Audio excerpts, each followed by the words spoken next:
What's up, guys? So this is gonna be a DIY tire lettering, cheap to do, and it's very easy. And I picked most of this stuff up from Advanced Auto Parts and Walmart. So I went to Walmart and I got a bunch of rags for 97 cents. They come in a pack of 2s. I got some acetone to clean the tires to get all that tire shine off. And so some OZM because it smells terrible inside, right?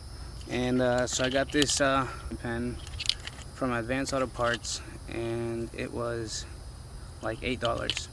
So hopefully this is gonna work. I've seen other people on YouTube do it with Sharpies and some other stuff, but I was trying to do this for my first time and make it look nice, but make it on a budget friendly. So right here, what we're gonna do is just try this out and see how it works out. We're gonna start out with cleaning it up with acetone, and I also have these little brushes. We got this brush and we got another one. So before I reuse these, it had oil and everything on it, so I cleaned it with brake cleaner. But what we're gonna do is we're gonna use really clean it. You see all those little stripes. We're just gonna go up and down, clean it up, and get all that dirt off,